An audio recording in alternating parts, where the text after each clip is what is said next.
If the presidential election were held right now, right this minute, you'd have a tough time convincing some people that Donald Trump would not only compete with Hillary Clinton, but maybe even beat her. While they seek ways to keep steering the conversation away from him, the rest of the GOP field is having no luck whatsoever. But is the Trump message quietly resonating with the desired younger voters?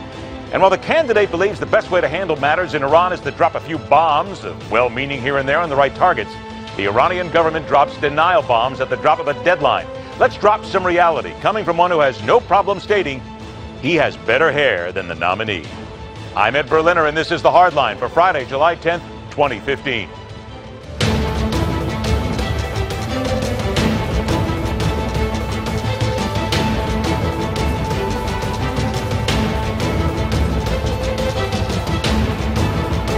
If somebody's an illegal immigrant, they shouldn't be here at all. There shouldn't be any crime.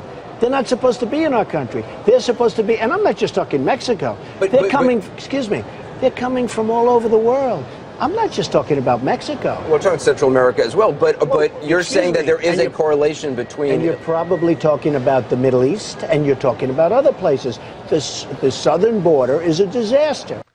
The mark of an excellent politician is someone who can take a moment, one solitary instant which could have been a crushing defeat, and in the blink of a voter's eye, turn it into a rousing victory, a talent not even many career politicians are good at or have even come close to mastering. Perhaps then they need to take a lesson from the candidate leading in the polls, dominating the conversation, setting the tone for controversy, and able to even take an alleged rebuke from a senior party official and turn it around into another glad-handing. We cannot escape Donald Trump. And he may very well be just starting his campaign to, if not win the presidency, at the very least shape the debate for those who will contest the White House on November 2016. We're joined by the professor at Georgetown University and Republican strategist Bradley Blakeman, along with veteran Democratic media strategist Franco Ripple. Gentlemen, left and right, let's go ahead and get to it. And Bradley, I'm going to start with you, because even if Donald Trump may be wrong in some areas, isn't it fair to say that he's got the candidates on their heels, he's got them thinking, he's got them out there talking about issues? That's the biggest thing. He's driving a conversation. That's right. He's dominating. The problem is that he's dominating so much, the rest of the field has no place to go. They're innocent bystanders at this train wreck. And like all train wrecks, everybody is curious to see what's going on. And there's going to come a time when people are going to move beyond it. And I think Trump's sand is quickly going through the hourglass. His curiosity is going to turn into actually, I think, for his part, a flame out. And I think it's coming sooner rather than later as people start getting serious about the candidates. Franco, why am I going to assume then, and again, let's remember assume is always a very dangerous word, but that everybody on the left would prefer that Donald Trump not flame out, that he stay right where he is, because the Democrats all seem to think, yeah, go ahead, keep doing what you're doing. Oh, well, Ed, there's no question about it, and you're absolutely right. And assumptions can certainly make something out of you and me, but in this case, you're absolutely right about that assumption. Democrats would love to see Donald Trump be the Republican nominee, not only because of what it would say about Republican primary voters, which is that they agree that all of Mexican illegal immigrants are rapists and criminals, instead of people trying to find a better lives for their families. That's not what he said, Franco. He did not say that all Mexicans are rapists and criminals. Let's correct that right away. That is correct. He said, I'm sure there are even a few good people among them. And no, he said, I assume there are a few good people. Okay, let's just be real here. That's right. And he did assume that there are a few good people in there, too. But the reality is that Donald Trump, and Bradley's right, Donald Trump is a sideshow. The reason why he's #1 in this latest poll right now is because people are curious about this guy that's getting all the attention. And you know what? The other candidates are absolutely right to focus attention on them, because next month comes that first presidential primary debate, and some of those lower-tier candidates, Carly Fiorina and others, have to get their name in the game in order to make the cut. And talking about Donald Trump is one way to do that, but he's absolutely just a distraction. But let's look at it this way, Bradley. Maybe he's making all these other candidates just a little bit stronger right now. Even you said, maybe just wait, let it all go by, let it all blow past. And that's what they're doing at this point. Innocent bystanders not getting involved. So isn't it just perhaps that even Donald may be smarter than a lot of people, saying, all right, look, maybe I won't win, but man, I'm going to own this debate right now. I'm going to push America forward.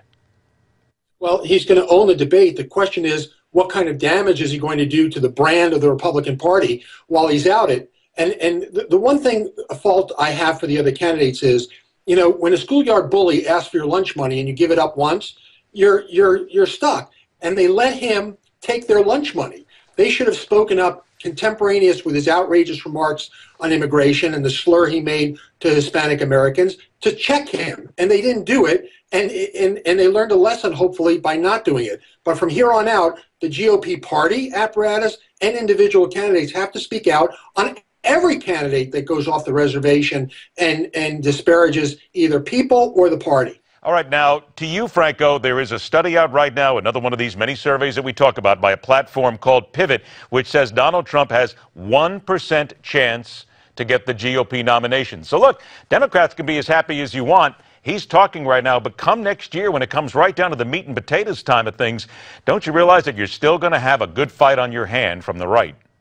Oh, there's no doubt about it. I mean, he absolutely has no chance at capturing, I'm surprised it's even 1%. He has no chance at capturing the Republican nomination. In fact, that latest poll that put Donald Trump in first place, only 7% of the respondents, of Republican primary voters in that poll, said that they believed he would be the nominee. So again, he's not a serious candidate. But the issue is, to disagree, frankly, with you both, I don't think that Donald Trump is driving the conversation forward. He's not only a distraction, but he's a destructive element right now in American presidential politics. But isn't it fair to say, though, Franco, that because he brought this up as immigration, and again, let's just take what he said. He said what he said, hammer away at it, whatever you want. But then we had the incident in San Francisco, the murder of the young woman in San Francisco. That led credence to what he was saying, and that helped drive the conversation, yes?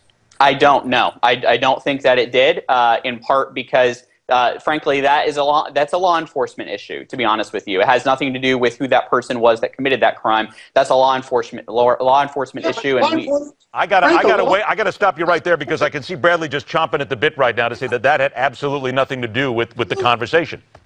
Look, border and law is intertwined. Enforcement is exactly what we're talking about. And when you Democrats give sanctuary to criminals, bad things are going to happen. And to Donald Trump's credit, there is a kernel of truth in his outrageousness in raising the problems with the border, in raising problems with the status of people who are here, and in raising problems with Democrats who give sanctuary to criminals. Yes, he's absolutely right in some points. The problem is the way he expresses himself.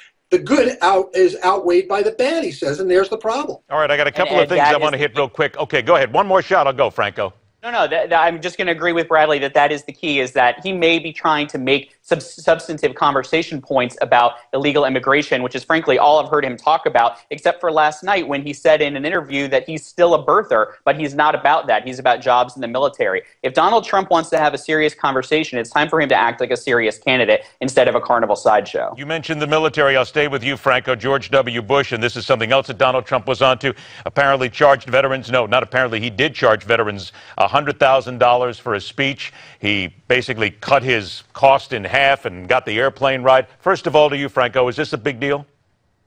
No, this is absolutely not a big deal. Frankly, to the Bush's credit, just like to anybody else who, once you serve in public life and your service is over, if you can find a way to discuss your service to America and take care of your family doing that, I see no objection with that. And again, Donald Trump is just trying to find a way to disparage everyone he can to climb his way to the top. And frankly, that's anathema to the American dream. That's not how you get ahead in this country. It's just how you tear other people down. But it's not surprising from him at this point. 20 seconds to you, Bradley. Response? I'm sick over the fact that President Bush W. Got an honorarium of $100,000 to speak to a charity on disabled veterans. I think it was absolutely the wrong thing to do. I think he should give the honorarium back. And I'm very disappointed that happened. And here we go. More of the conversation driven towards the actual election. Whew. We're going to be talked out by then. Oh, no, I don't think we will. Franco Ripple, Bradley Blakeman, thank you so much for joining us, gentlemen. Always a pleasure. We'll talk to you again real soon. Now, we have been talking about Donald Trump here, so here comes the basic question that everybody has to answer. Could Donald Trump win the nomination? Could Donald Trump, if he still gains in the polls, get your vote? That's what people have to ask themselves. Go to NewsmaxPolls.com. He's tops in the polls right now. Would you vote for him if he is continuing to gain steam and be the guy that looks like he could become president? All right. Stay with us because we'll continue. There's a lot more to do as far as the political animal and much more when we continue right here on the fastest 60 minutes in news, The Hardline.